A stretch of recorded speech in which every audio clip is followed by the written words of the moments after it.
Do you want to race like it's 1995? As you know, on the Sega guys, we race like it's 1995 nearly every day, thanks to Sega's sensational classic Sega Rally Championship.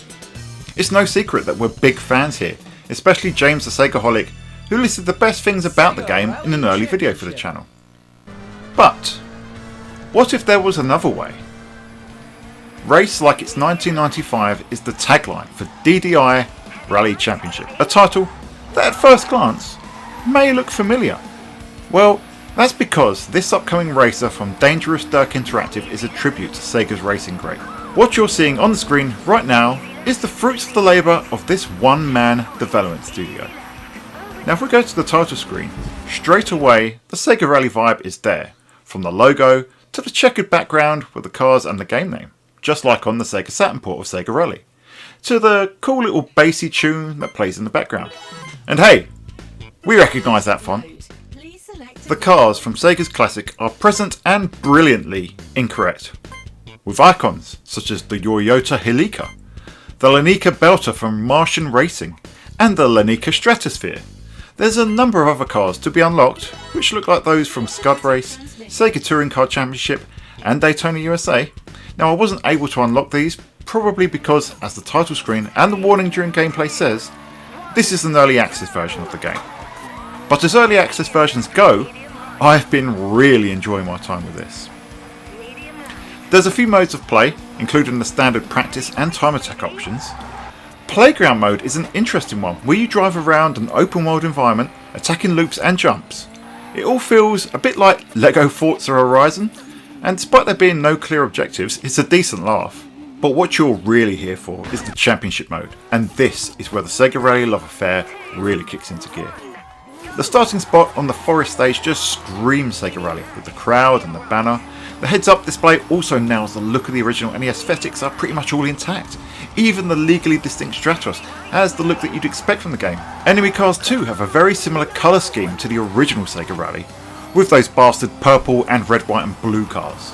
You also go on a tour of the original game's biomes, with some Sega Rally 2 thrown in for good measure. Forest, mountain, desert and lakeside all represent the first Sega Rally game, with Alpine representing the second, and they make up the championship course list. And while the tracks are all original and not remakes, they all have visual touches that call back to AM3's classic game, such as the church and the castle and the mountain stage.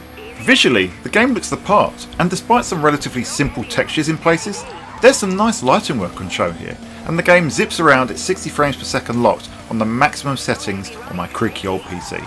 Music and sound too feel nigh on authentic, with a soundtrack that manages to almost replicate the feel of the Sega Saturn music tracks, from the soft rock stylings during the races to the cool musical interludes between courses.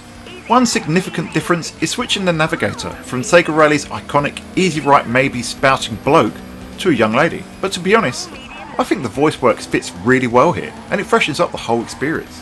What matters the most is how it plays, and if you're expecting this to play just like the Sega Saturn version of Sega Rally, you'll probably be a little disappointed.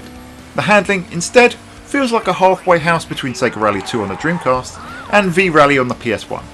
That's not a bad thing at all, as both of those games have their fans. Moreover, dozens and dozens of games during the PS1 and N64 era tried to copy Sega Rally's formula and failed miserably, so DDI Rally not playing like its inspiration isn't a disaster. In fact, the more I played of this, the more I love it even more, and I found myself going back time and time again to try and beat my records and get onto that leaderboard, a trait that it has picked up from Sega Rally absolutely perfectly. And I can't stress this enough, this is an early access game, only version 0.013 as things stand, and even more importantly, it's made by just one man.